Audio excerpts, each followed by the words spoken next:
Alberta Primetime with Michael Higgins. Welcome to Alberta Primetime. Ahead tonight, our politics panel on the Prime Minister's messaging on separation. But first, realigning royalties and tax structures. We think those two elements should allow for the various companies to dust off some of the projects that had been on the shelf for the last decade or so and see if we can get them back into production. The Premier responding to a question on the prospect of incentivizing increased oil production, an element of a new agreement between Alberta, Ottawa, and an alliance of 5 oil sands producers to advance the Pathways carbon capture project, a condition for the proposed West Coast pipeline. And it's a memorandum of understanding signed July 2nd, made public on Monday. And joining us now to pick up the discussion, Janetta McKenzie, Director of the Pembina Institute's Oil and Gas Program. Ms. McKenzie, welcome back. Good to see you. Thank you for having me. All right. How much do you see government policy having to shift here to land this agreement with the oil sands companies? Yeah, there's quite a bit of shifting policy in this latest memorandum of understanding, which is, of course, the latest in a series of MOUs designed to unlock additional oil production and pipeline capacity to the West Coast. When we look at this latest MOU, which includes, as the Premier noted, a commitment to financial incentives for oil sands companies to increase production, plus opening the door to additional public support for the Pathways carbon capture project, on top of, the recently announced publicly funded West Coast oil pipeline. It seems like when you put all those things together, there is a pretty large financial package being put together for the oil sands sector and the transportation of that oil sands, which really does call into question what the benefits are going to be for Albertans, particularly as we start talking about those financial incentives for oil production. Well, on that note, the pipeline proposal that was delivered to the Major Projects Office would see the federal and provincial governments shouldering something like 90% of the financial responsibility. Based on what you were just saying, to what degree do you see taxpayers' dollars being needed to make Pathways happen under this MOU? Well, there's already quite a bit of financial public support put on the table for the Pathways project and other carbon capture projects through the federal investment tax credit and the Alberta Carbon Capture Incentive Program, which put together defray about more than 50%, about 62% of the upfront capital cost of a carbon capture project like this. But included in this latest MOU is a commitment to explore additional support for the operating expenses of this project. So now we're in a situation where, again, there's an opening for even more of that cost to shift to the public, whereas the actual project itself, the carbon capture project, has shrunk quite a bit since the then Pathways Alliance, now Oil Sands Alliance, announced it in 2021. In 2021 and 2022, we were talking about 22 megatons a year of emissions reductions by 2030. Now we're talking about 6 megatons by 2035. So it's a significant scale down in ambition in terms of decarbonization. But again, an opening for scaling up even more of public support for both the carbon capture aspect and the oil production side of things. Okay, well, and we heard the clip of the Premier off the top about adjusting royalty rates, tax structures to prompt oil sands companies to dust off dormant expansion plans. What do you feel it says about feasibility of all that's involved here if incentives are needed to increase production? I mean, I think it calls into question the extent to which oil sands companies really want to be increasing production to this extent and at this speed. If we are in the position where we are needing to revisit royalty structures and maybe consider royalty holidays for oil sands firms in order to get them to produce more oil on the timeline that the Premier is committed to, I think that's a pretty big problem and something that should ring some alarm bells for Albertans. The agreement here is that oil and gas firms generally pay royalties for the right to extract and sell a resource that belongs to Albertans.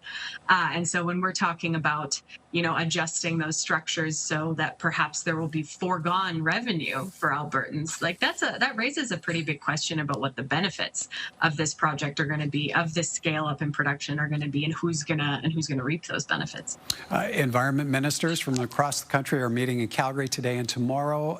Alberta's minister will be highlighting new results from the annual oil sands greenhouse gas emissions intensity report. The results showing a 28% drop in emissions per barrel since 2012. What do you make of Alberta's claim that economic growth and emissions reduction can go hand in hand? Yeah, I think when we're talking about oil sands emissions intensity, from 2012, absolutely, there's been some pretty impressive emissions reductions when you look in terms of intensity, when you look at that time scale.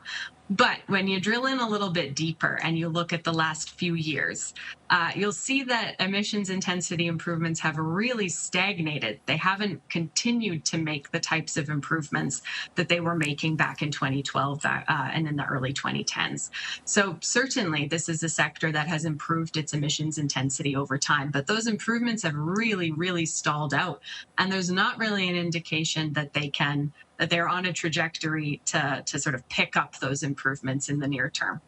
Okay, for maybe a closing thought, what do you feel Canadians should expect when it comes to Pathways being a viable, successful project, achieving the goals expected of it?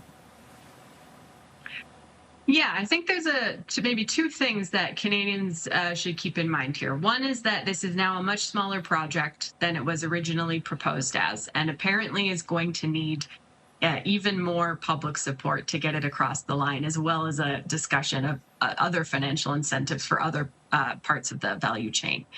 And at that point, the oil sands sector is the highest emitting sector in Canada. It has not bent the curve on its greenhouse gas emissions.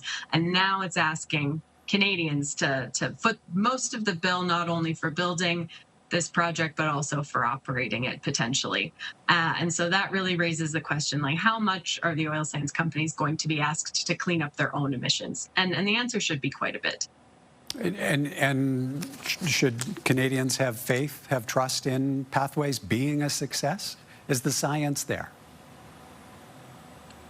There are some examples of carbon capture projects successfully operating, notably in Alberta.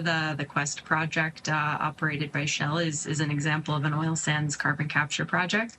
But this MOU is non-binding. It says pretty clearly that there are still a lot of details to be worked out. Whether and to what extent this project will go ahead, I think, is still very much up in the air. There does seem to be some agreement to move it forward in some capacity, sort of in the next 10 years. But there's a lot of time between now and 2035. And again, this is a non-binding agreement, so still quite a bit of uncertainty as to the extent to which everything in this MOU is going to be delivered on. All right, we'll have to leave it there. Appreciate your time this evening, Ms. McKenzie. Thank you. Thank you very much. Janetta McKenzie is director of the Pembina Institute's Oil and Gas Program.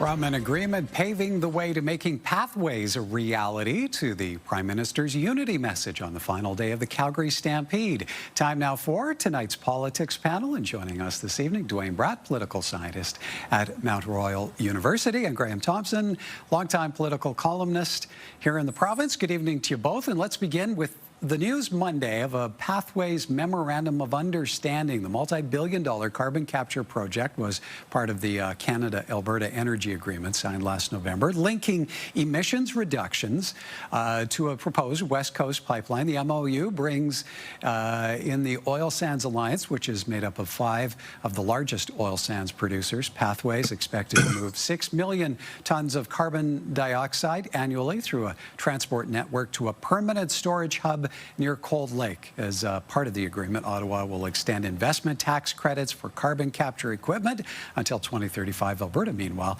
finalizing its own incentives. Dwayne, getting to this point in advancing the Pathways project, it's a long time in the making. What do you see being the clincher here? What's really making this possible? Well, the key aspect of the original MOU that was signed between Carney and Smith back in November, the two big asks that Mark Carney wanted was a tougher industrial carbon tax, and the second was this carbon capture utilization project. And he said that to get a pipeline to the West Coast, he needed both. And so now we have an MOU with some details, clearly not all details, on what that carbon capture project would look like. I always said that the sticking point was going to be around the funding of that, because I believe the Pathways wanted the project, the Alberta government wanted the project, the federal government wanted the project. The question was, what was going to be the ratio that each partner was going to pay? We still don't have details on that. Graham, what do you see coming now of that dialogue around footing the bill for Pathways? Yeah, this is the major thing. I've been saying for some time, these projects, the West Coast Pipeline and this Pathways or Oil Sands Alliance carbon capture plan, wouldn't go ahead without massive government intervention. The taxpayers will be footing the bill on some level for these projects. And this is what it comes down to. You have the carbon capture. The idea here quickly is you capture the carbon dioxide emissions from the oil sands production, put it in a pipeline 400 kilometers long and inject it underground. It's called carbon capture and sequestration. It costs a lot of money. And you've got the companies at first saying, no, this is going to cost $16.5 billion. We want the governments to pay 75% of it. Now that number may be $20 to $30 billion. And again, you're going to have the governments pay a lot of money. And the West Coast Pipeline is like 90% owned. It's also a Crown Corporation, Trans Mountain Pipeline. Is going to be running that. So you're looking at 40, 50, 60, 70 billion dollars potentially in taxpayers' money. We haven't seen a number yet. We haven't seen an actual what's it going to cost taxpayers, but it will cost taxpayers a lot of money. We just don't know what that final bill will be. And so right now we're talking about, will these projects go ahead? You got the Assembly of First Nations meeting today in Ottawa. They're talking about, hey, listen, we're not against economic development, but you got to include us in these talks. So there's still a lot of questions about these pipelines and will they eventually go ahead? I would say right now it looks like they will, but it's not a guarantee. Dwayne, not to say there are necessarily winners and losers here, but who do you see ultimately coming out ahead if this MOU is realized? Well, if the MOU is realized and we in fact get a pipeline built, I think there's a lot of winners. But what happens if the carbon capture project doesn't go ahead for a variety of reasons, or it's deeply downscaled? When you listen to the Pembina Institute, which is very different from Pembina Pipelines, they were talking about how the original goal of reducing emissions has been downscaled to about 6 million tons. So that's where the complication is. Clearly, the environmental movement is not happy with any of this. The separatists are also not very happy with this. But the oil sector seems to be content. The Alberta government seems to be content. The federal government seems to be content. But it's still early days now. We still don't see any permits approved. We still don't see shovels in the ground. So this is clearly more at the start line than it is even the finishing line. And Graham, as a starting line, what do you make of the need to incentivize oil sands companies to increase production? What kind of turning point does that bring to the equation? Yeah, again, it shows you that private companies are not willing to do the risk on their own. Like, no one's rushing to build a pipeline to the West Coast, and no one's rushing to build this carbon capture sequestration program. You're going to have government involvement at various levels, financial incentives to get more oil sands development and financial incentives to get the pipelines built. The thing, though, that's interesting, has changed over the years, is that people, you go back 10 years ago, public opinion polls were showing most Canadians were more concerned about the environment than the economy, in the sense that environment was so important. That's changed massively, I think, large part due to Donald Trump saying climate change is a hoax and things like that. So you've got our biggest consumer in the U.S., of course, downplaying the reality of climate change. So the environment is taking a back seat to the economy, thanks to Donald Trump. But also, you have Canadians, who don't want to rely too much anymore on the U.S. as a customer. So getting a pipeline to the West Coast is the feeling that we'll be selling more to China or other international customers as opposed to the U.S. So there is more support for these pipelines. The thing is, will people support it? If they were told it's going to cost, $30 or $40 billion of taxpayers' money or incentives, would you support these pipelines under that scenario? Which is why I think that people would like to say no. So, which is why we don't really know the cost, the long-term cost of these projects if they go ahead. Yeah, Dwayne, the clock is ticking on Alberta's pipeline proposal where the Major Projects Office is concerned. How likely is that project to go ahead, the pipeline, without the Pathways project being locked down, if that's the case? Oh, I think they go hand in glove. You have both to go. And to jump on some of Graham's points, this idea that we now need to incentivize production of the oil sector in Alberta. That is a relatively new development, because the whole idea was if you build a pipeline, that will allow naturally production to increase.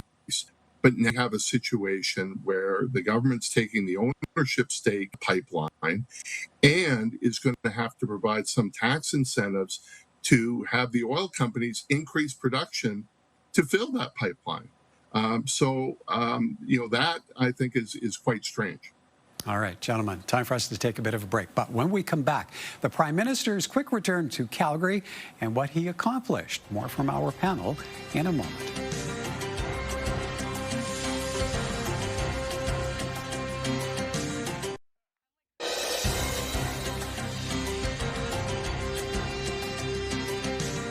Welcome back. The Calgary Stampede closed out Sunday, and among the many passing through the gates on the final day was the Prime Minister with a message on national unity.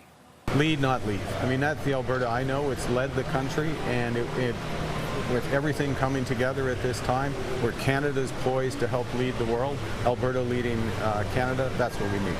This year's Stampede stop carried even more political weight than normal, 4 p.m., with the issue of separation factoring into the fall referendum.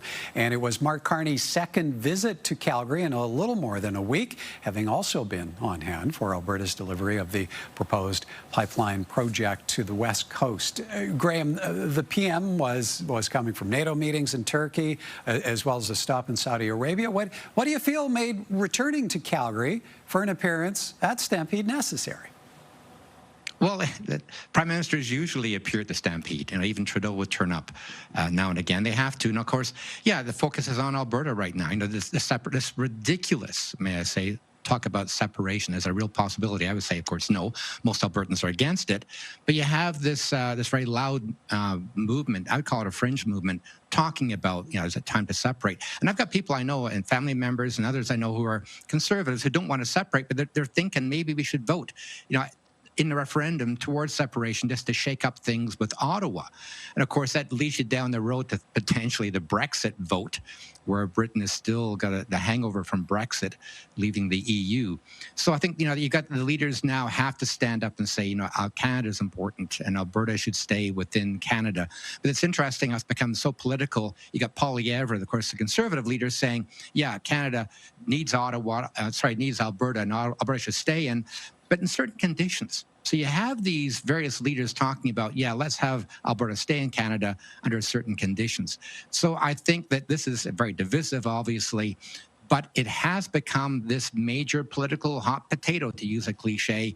And you've got Carney warmly embracing it in Calgary by saying, look, it's important that we keep Alberta in Canada, even though I just think it's ridiculous we're at this point in Alberta even debating this issue. Dwayne, what do you then take away from the message that Mark Carney did deliver on separation and national unity?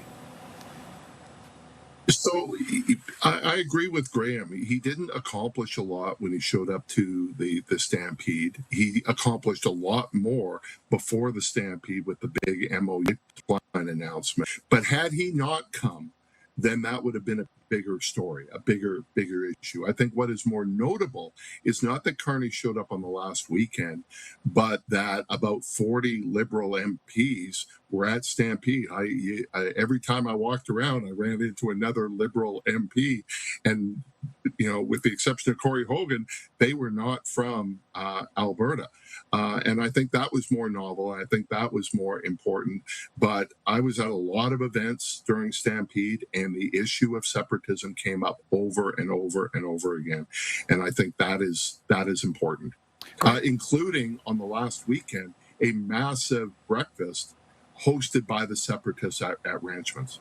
Yeah, kind of dueling breakfast scenario there. And Graham, between the message and all the Liberal MPs there, how much weight do you see that carrying with Albertans? What's the impact? Yeah, I think it's symbolic, obviously. I think people would like to see the Prime Minister turn up. I think that Albertans have made up their mind, that those who don't want to leave are going to vote no in the referendum this fall. That's the majority of Albertans.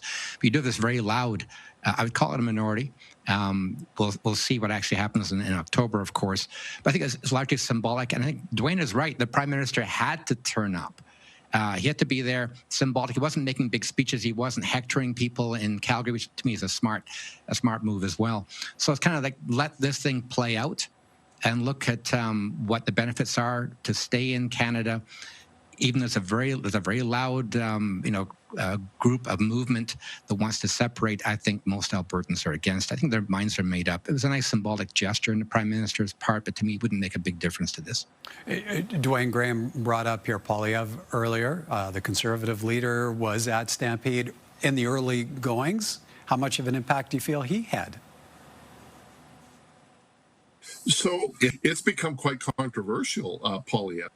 And it's not about autism, and it's not about fundraising. The Conservative leader always has a fundraising barbecue during the Calgary Stampede, and he defended Canada, albeit saying, we just need to vote in the Conservative government. Things would be much better if I was Prime Minister. But where Poilievre got into trouble is he seemed to be attacking other Conservatives, particularly Corey Tenank and Elliott out of BC. And so he was weakened the Conservative coalition, that there was more infighting amongst Conservatives than fighting against the Liberals. And this is going to be a problem for Pierre Poilievre, and it has been a problem for a long time, where they see the enemy, not other parties, but people within the Conservative movement that aren't their type of Conservative. Graham, back to Mark Carney real quick. Should Albertans expect to see more of the PM in the weeks ahead of the October 19th referendum? K-Days coming up still here in the second half of the month. Yeah, I wouldn't be surprised to see him out here a few more times, talking about pipelines.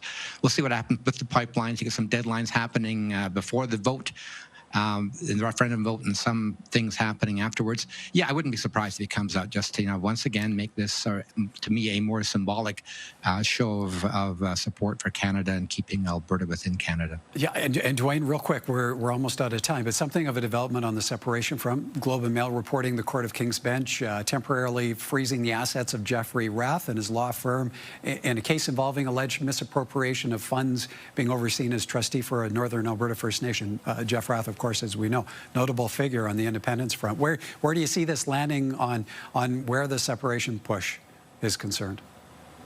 Oh, I think it's damaging to the separatist movement. I mean, he is a major spokesperson, major face of the separatist movement, and is now being tied in to misappropriation of funds, ironically from the Treeland First Nations. And so this comes on the heels of Dennis Modry, another separatist leader who we've seen less of, also got in trouble with the courts over his use of trust funds. So if you're looking at the character of people, this is a big blow to the separatist movement. All right, gentlemen, we're out of time. Have to leave it there. Great to see you both. Thank you for this. My pleasure. Yeah. Thanks, Michael.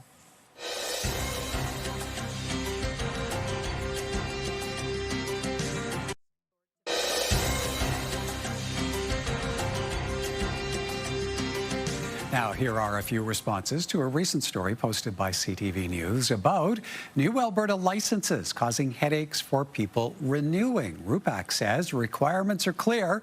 I took the required documents, took around 5 to 7 minutes with the registry clerk, and I was out. According to Sam, passport and health card does not seem unreasonable. User writes, somehow humanity survived for hundreds of thousands of years without ID cards. However, did they manage it? Have your say. Email us anytime at comments@albertaprimetime.com. Coming up tomorrow, what it took to land a Pathways carbon capture agreement and what will now be expected of oil sands producers. We'll hear from Federal Energy Minister Tim Hodgson on Wednesday. Until then, have a great evening, everyone, from all of us at Alberta Primetime. Thank you for watching, and join us again next time.